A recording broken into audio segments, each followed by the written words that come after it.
Kung akala mo proteksyon ng evil eye at mga anting-anting, nagkakamali ka. Dahil the more na ginagamit mo ito, the more na mas mapapahamak ang buhay mo. Paano? Panoorin mo ito. Ka-curious, isa po sa mga katanungan ng mga kapatid natin, kung totoo ba ang evil eye? May kapangyarihan ba ang mga bracelet na asul? Proteksyon ba ito o kasalanan sa Diyos? Kung mapapansin po natin, may mga ginagamit pong mga kapatid natin ng mga porcelas na kulay asul, may mga kwintas na may mata, may mga anting-anting na sinasabing pangontra, at napakaraming Pilipino po ang naniniwalang proteksyon daw ito. Pero sa likod po ng magandang design, sa likod po ng nakakaakit na aesthetic, sa likod po ng viral post na nagsasabing pangtaboy daw ng malas, may isa pong katotohanan po na hindi iniisip ng karamihan. Ang ginagamit mo para proteksyonan ang sarili mo, iyon pala ang mismong dahilan ng kapahamakan mo. At ngayong araw nga po ibubunyag po natin ito, ang mga spiritual mechanism kung paano ito nangyayari. Now, sa panahon nga po ng mga ancient Middle East, ang evil eye po ay konektado sa pagan gods, mga fertility deities, jinn, babaylan rituals, offerings sa mga Diyos-Diyosan, occult ceremonies. Hindi po ito tradisyong Kristiyano.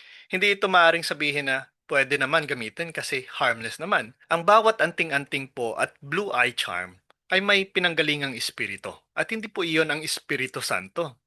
At tandaan po natin ito. Ang kaaway ay hindi laging nagpapakita bilang halimaw. Kadalasan nagpapakita ito bilang proteksyon. Now, paano ka nahuhuli ng demonyo sa proteksyon na ito?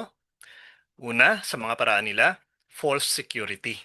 Kapag umaasa ka sa bracelet o anting-anting, para mong sinasabing hindi mo kailangan ng Diyos. Si Porcelas muna ang kakampi mo ngayon. Hindi mo po binibigkas pero ginagawa mo sa pamagitan po ng paggamit ng mga kagamitang ito. At sa spiritual realm, ang pananampalataya po hindi lang salita.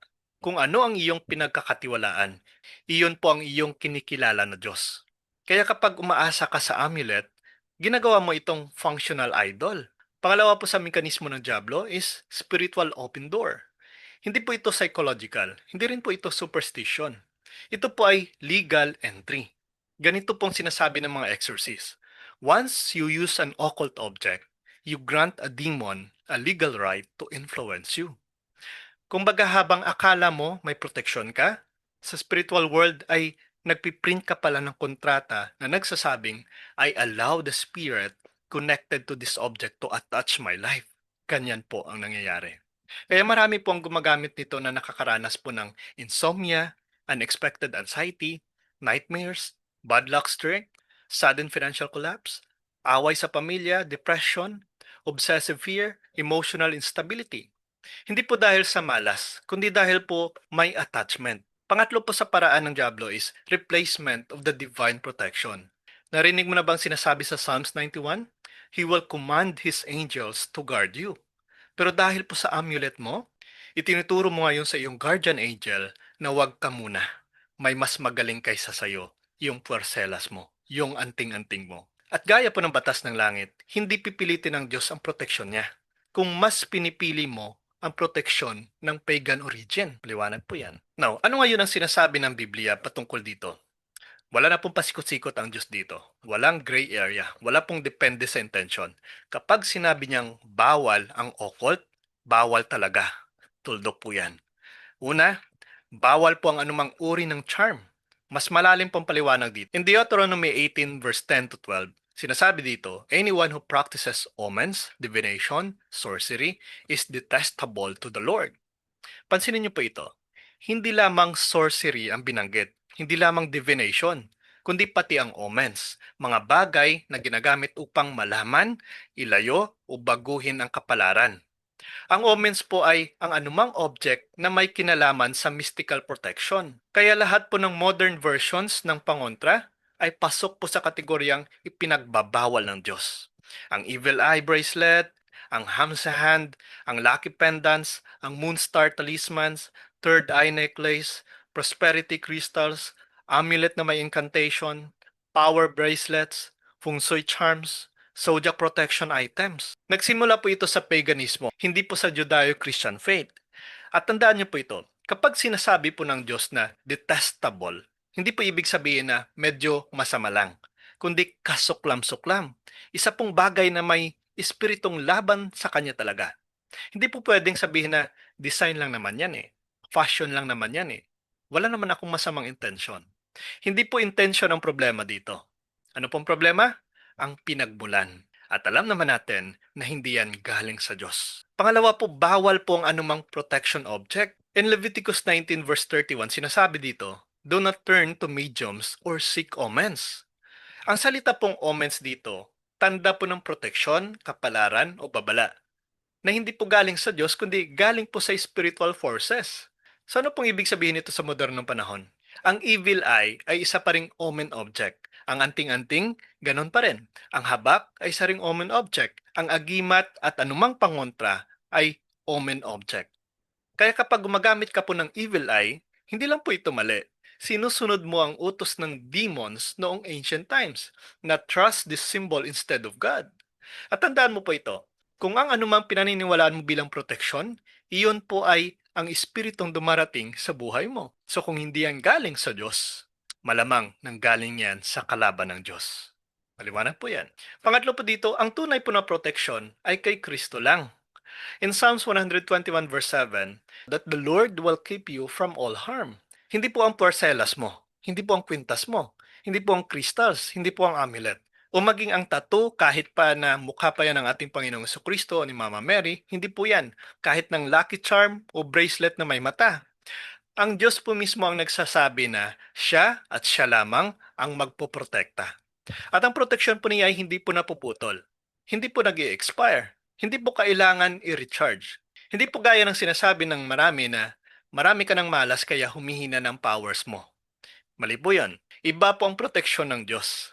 Ang proteksyon ng Diyos is eternal, supernatural, divine, hindi po counterfeit. Now, ano ngayon ang tinuturo ng simbahan? Kung sa Biblia pa lamang ay bawal, mas na pinagbabawal ito sa simbahan.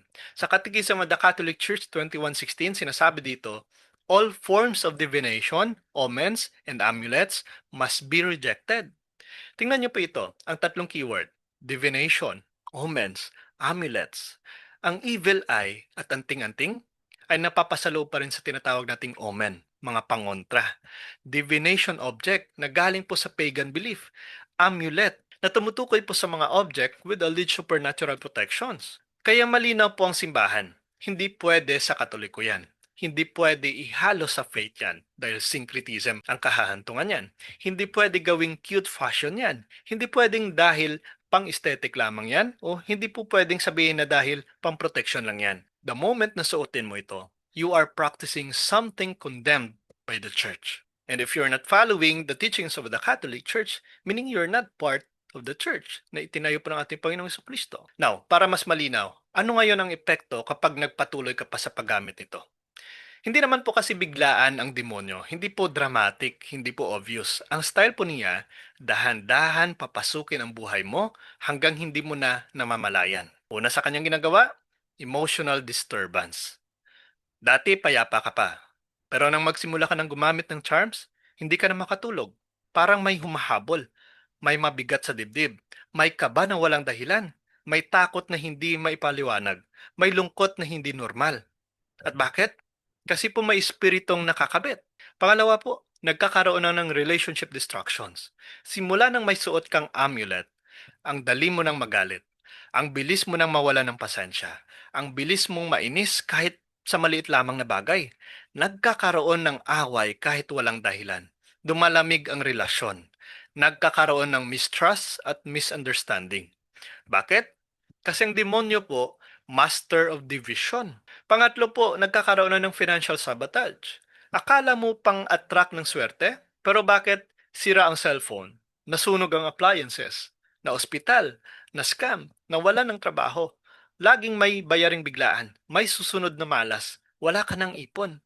Hindi po ito conspiracy, kundi ito'y tinatawag nating spiritual siphoning. Kung sino ang pinaniniwalaan mong protektor, iyon po ang nagbubukas ng pinto para kainin ang biyaya mo. Pangapat po, nagkakaroon na ng physical sickness. May mga sakit na physical na. Totoo po yan. Nangyari na po yan sa mga maraming cases po ng exorcism.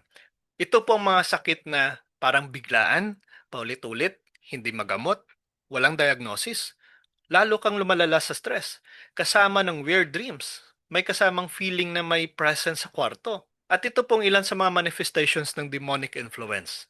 Panghihina, migraines, nightmares, sleep paralysis, unexplainable body heaviness, cold spots, sudden dizziness. Hindi po ito dahil malas, kundi may pumasok. Panglima po, nagkakaroon na ng spiritual blindness. Ito pong pinakamalupit na epekto. Hindi ka na makapagdasal, hindi ka na makapagsimba. Hindi mo na masasabing, Lord, help me. Hindi ka na makalapit sa Kanya. Hindi ka na makaramdam ng faith. At bakit?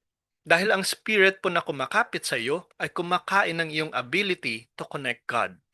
Ang tawag po ng mga exorcist dito, the slow choking of the soul.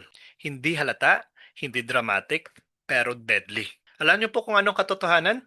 Hindi ka po tinutulungan nito, kundi inaangkin ka. Kung protection talaga po ang evil eye, bakit kailangan mo ng new version every year? 'Di ba? Bakit? Mayroon bang stronger charm? May mga recharge charm ba? Bakit mayroon bang cleansing? Simple lang po. Dahil hindi po ito divine protection. Ito po ay spiritual addiction. Habang tumatagal, mas lumalalim po ang dependence. Humihina ang faith, mas lumalaki po ang takot.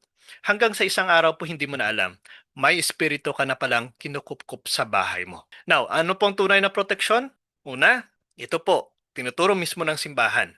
Sign of the Cross. Isang simpleng tanda po na ginigiba po ang lahat ng demonyo. Pangalawa po, sacramentals. Hindi po pagan, hindi po occult, hindi po aesthetic. Kundi ito po yung mga gamit na na-bless mismo or mga items na binasbasan mismo ng simbahan.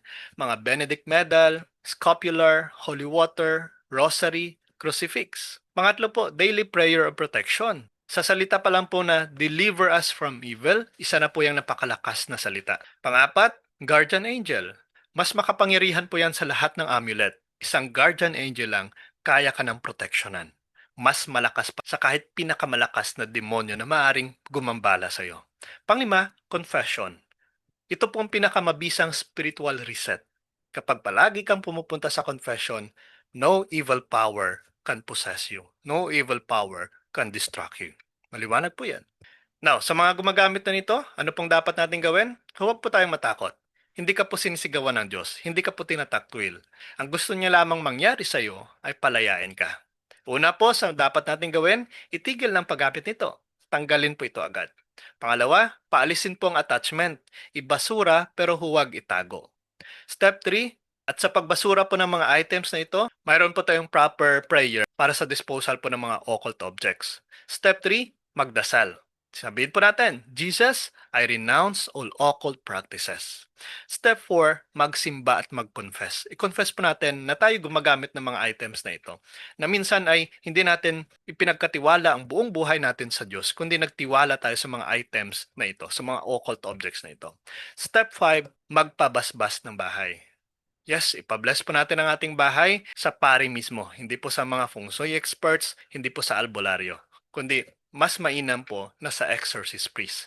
Dahil kapag ang bahay po natin ay contaminated, tanging ang designated na priest or exorcist priest ang maaari pong makagawa nito. Now, ka-curious, hindi po tayo nananakot dito. Ang layunin po natin dito ay maligtas ka. Kasi baka hindi mo po alam. Habang inaakala mong pinoprotektahan ka, ang mismong bagay po na hawak mo ang nagpapahamak sa iyo. Kung talagang mahal mo po ang sarili mo, ang pamilya mo, ang anak mo, iwanan nyo na po yung occult protections na yan. Lumapit tayo sa Diyos dahil siya ang tanging proteksyon na hindi ka ibebenta sa kadiliman.